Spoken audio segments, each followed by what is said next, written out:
start with the opening statement from Coach, then open up to questions. Coach, whenever you're ready.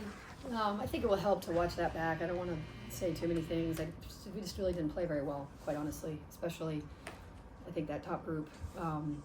The bench came in and really helped us, the young guys, which was great. Obviously, India. She just continues to be the senior version of India that we need. That she's someone we can really start to trust, that this is who she is and this is how she's going to compete and lead. And Sierra, what, another game with 12 rebounds? That's what I'm talking about. Come a long way. So yeah, we'll. This is all a part of the journey. I know we got a young group. We're gonna have to play better, for sure, from the start. Questions. Coach, I know you said you got to watch it back and you'll be able to learn a lot of things, but just kind of immediate takeaways from staying on the sidelines. What the 3-point shooting, was that more you guys, more them, a little bit of both? I think a little bit of both. I think obviously some games you don't shoot well, and today was that day for us. But I think when we watch it back, we're not going to like the pace of our passing. We're not going to like their dribble up threes or advanced threes, or not a lot of through the paint threes. I think it's a little bit of both. I thought it's hard to tell guys not to take open shots, but then if you're not making them, it would be great if you would find a different shot, and we didn't do that very well. Well, in the first half, was it just lack of ball movement? Was that one of the contributing factors? It seemed like he had a lot of late shot clock shots as well. Yeah, I mean they were pretty scrappy, and they switched at the point of every action, and so. I don't think our posts play as well as they need to, and so they were kind of in la-la land at times, and so it was hard for us to have the depth that we needed. So I think it was a little bit of both. And probably better having Nyla Brooks logging minutes on the court rather than Miles on the bike. That's probably. I don't know. Does Nyla Brooks ride a bike? I don't know. She was on the stationary. Oh, was she? Not Harris.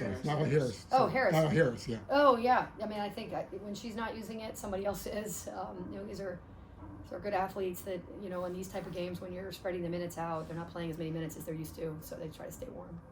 Did you feel like most of the 3-point looks you got were ultimately things that you wanted people to keep shooting, I guess, in a sense? Yeah. I mean, we're a better 3-point shooting team than that, in my opinion. But, I think then we would run ourselves off the line and not play off two and force bad layups. I mean, we were just kind of like, we took a real liberty. I think we looked across the way and thought, well, we'll probably win this one, so we'll be a little bit less sharp. But I do think other times, I like both of India's threes. She made 1 and 2. I think I like both of them. I think Talia, that's a shot she needs to be able to make from the corner. So not all of them were bad. I just thought some of them so we also didn't shoot well. The combination of really not shooting well. I mean, we're up here fast because wasn't a lot to say after this one. We have to play better and we have to shoot better. What was the key defensively? You guys had 19 steals in the game. I think it's as much about us I think we were pissed off, quite honestly. I think we were frustrated and pissed off with how we were playing offense. And so we just they turned a trigger there. We were better in the second half with our coverages. I also think we had an athletic advantage, and we took advantage of it. Coach, any just update on Wonka Thomas, obviously dressed out again today, that you can provide for us? I don't. I mean, I know she's working her way back, and, she's doing everything she can to be back. And if it was anything long-term, we would put something out so that people can stop asking. But, we also, we know it's a long season, and we have to be really mindful of these kids and how they can sustain the ACC season. And so if I thought she was going to be out for a while, I would say something, but she's working her way back. For both of the players, how were y'all kind of after that first time out? There's a little bit of a shift in that defensive momentum. How are y'all sort of able to kind of shift that and kind of amp up that aggressiveness a little bit? I would say that we knew we were kind of off today on the offensive end, so we relied heavy on our defense to kind of get us going in transition. We work in practice all the time on our defense, so just relying on that, pressuring, creating turnovers so that we can have easy ones on the offensive end, see some go in. We knew we had to look inward. I mean, it was our own issue, communication, making the right slides. So we knew that we were going to have to be better if we wanted to obviously perform the way that we wanted to. And in terms of steals, what do y'all look for in those? I know, like he mentioned, 19 steals tonight. What do y'all kind of look for, and what were you seeing from Elon's offense that you were kind of able to exploit? For me, at least, attacking those lazy passes, being in the passing lanes and just always being ready. I feel like defense, you just always have to be on your toes, always have to react to what the offense is doing. And I feel like I got my team going on that. I try to encourage them to do the same. And your overall game today, I think your defense led to, I think you had 6 layups. Yeah. And you missed, I think you missed your career high in steals by 1. Mm-hmm. Just your overall game, it seems like you're contributing in so many ways. What did you like about your game? Yeah, I know I can contribute to a lot of things on the court, rebounding, steals, all that. But it's going to be different game to game to what our team needs that night. So I'm just willing to do whatever we need. Always staying aggressive, and yeah, leading in that way. Sierra, I know that Coach was just talking a little bit earlier about the veteran leadership of India. We saw that obviously with the game tonight.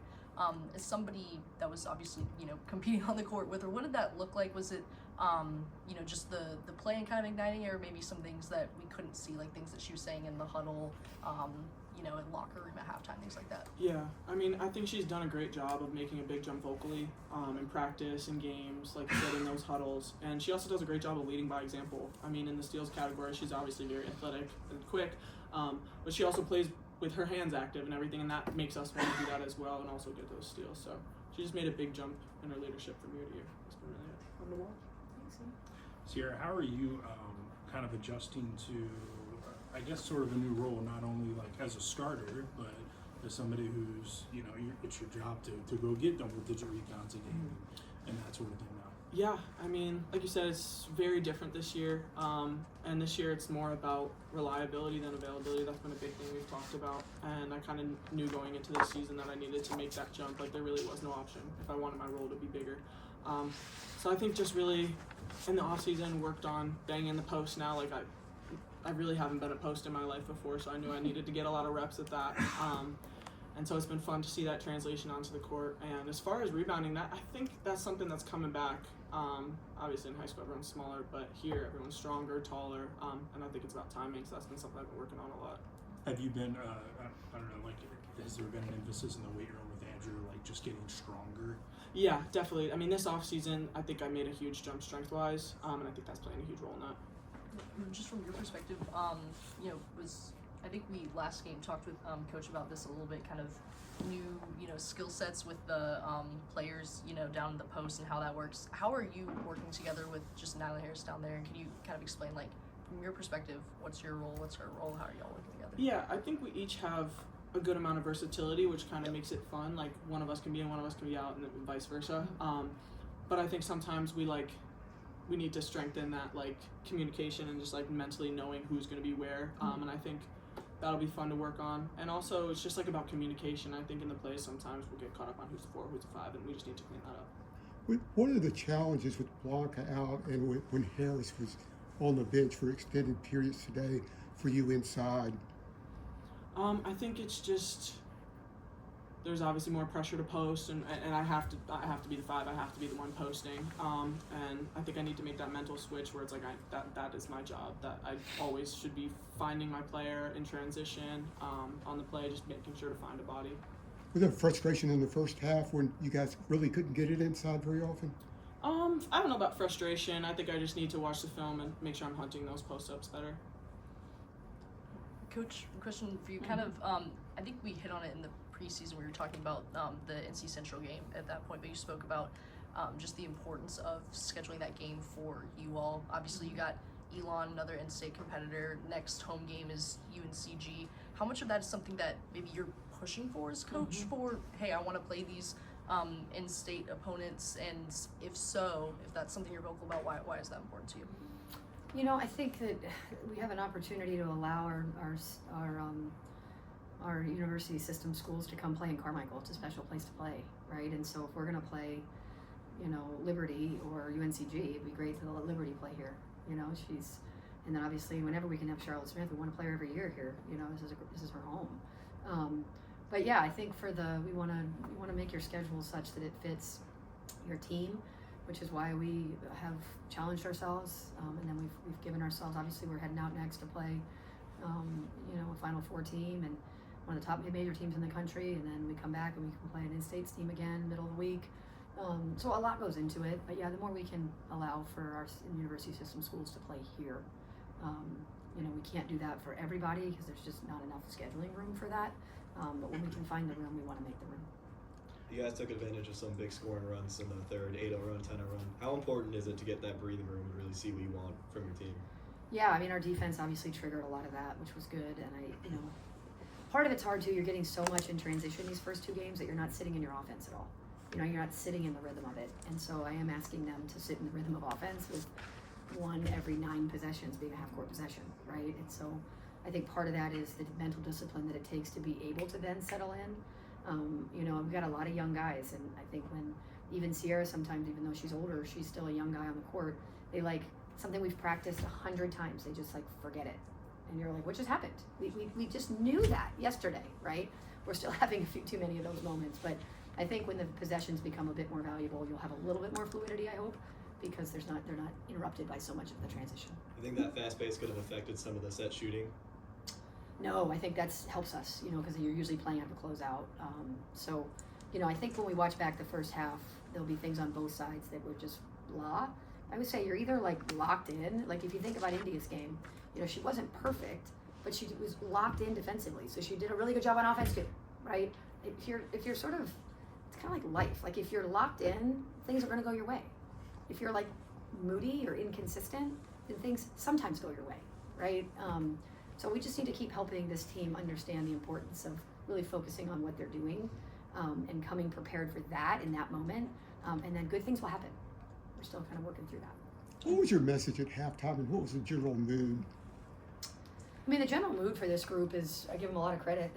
They understand that it's the second game of a long season. They're just dying to keep learning. So mood is pretty much the same whether you're winning or losing, I think. But I don't remember what I said at halftime. It's usually pretty tactical. We show film, we talk through the things we need to do. I mean, it's usually pretty tactical. I don't remember exactly. Probably had something to do with ball screen defense. It probably had something to do with, you know, with how we wanted to play versus now they're in switching or they're in ice, and based on ice versus switching, what you're doing offensively. So some of the tactical things. Coach, what would you say your takeaways are this week going into next week with UCLA coming in? We're 2 games in. I mean, that's what I'm taking away. So there's more younger guys that have played longer now, and so there's more guys I trust. There's, you know where your holes are. You know where you're. And they've seen each other on the game floor too. All this is really valuable experience. We know the opponents will continue to get stronger and stronger. We know that every team is going to get better. Charlotte's team's going to get better. My team's going to get better. Every team we play is going to get better. So we know that there's still a lot to be said, but it's just there's an experience that comes from playing basketball games that you can't get any other way than playing basketball games. So we're 2 weeks in now. Quick question for India, and again, 2 games in, but it seems like you guys have a lot more folks that can, you know, handle the ball for you, not as much just relying on, you know, Renaya for extended stretches. How does that maybe free up something in your game or change what you can do kind of on the court with that flexibility? I would say it allows me to run the floor in transition. Having so many ball handlers, they can bring it up and kick it up in transition. I feel like I've been getting a lot of opportunities against unset defense, which I feel like that's where I thrive. Other than that, a lot of people can start the offense. We don't have to have just Renaya start it. I can start it, you can start it, Lainey can start it. So it just gives us a lot of flexibility in that. Courtney, if I could ask you just to kind of look way ahead for a second. Yeah. You know, this year you kind of have this build up to the UCLA game, right? Like you have, you know, 2 in-state mid-major opponents right away. Next year you're going to play in Paris against Oklahoma, and then you're going to play in Charlotte against South Carolina. And those are probably going to be your first 2 games of the season, just based on where those games have been played. Was there like a comfortability about, I think we're ready to jump into these, you know, big games right away, or was it more about Opportunity. Like, just putting your team on those platforms? Yeah, I think the opportunity presented itself, and we scrimmaged Tennessee. We obviously exhibition South Carolina. We always want to play really good teams. Not a lot of really good teams want to play really good teams early, so there's only so many options, right? And so both became opportunities. In both, the answer was yes as soon as we could. And there's other good teams on the schedule as well. I mean, obviously even this year we're going down to Cancun and playing 3. But there's other good. We have other good people next year as well outside of those first 2. That you're getting those invites is a sign of where this thing is going. Yeah, good point. We feel really grateful. I felt like sometimes my first couple years here, I'd be like, this is happening. Why didn't anyone call us? Like, how do you get invited to those things? You know, and then getting to go to the Hall of Fame Classic 2 years ago and play UConn, and now obviously getting an opportunity. Anytime there's one of these events, we've had to say no to some because you're already invited to one, right? And they're happening 3 days apart. You know, we're invited in one that's 2 days after the ACC Challenge next year. It's like during exams, I'd have to, you know. So yeah, it's awesome to be invited. I give these guys all the credit that they've put us on that stage. I mean, it's really quick on that. I mean, it's competition, but it's also an opportunity for visibility. Obviously, we've talked about this, and I know right now, like, not to get like too big picture, but like with like viewership kind of incentive at the ACC level, right? Football, men's basketball, women's basketball isn't a part of it, but I know it's kind of an ongoing discussion. You know, based on some of the numbers that you guys are showing, is part of that, you know, you have this Duke game right on ABC. Yeah. I mean, is that kind of part of the calculus? For like sure, bringing yeah. the viewership on TV? 100%. I mean, we were the number one team on TV last year in the country, and this year it's number 2 behind Duke, right? So, you know, this is a team that's watched. We have eyeballs on it. That's important to brand value. You know, we feel like we're providing value to our brand. And yeah, any chance we get to play a good team, we think there's a good chance it'll go on TV. Great. Any other questions? Perfect. Thanks, everyone. Thanks, guys.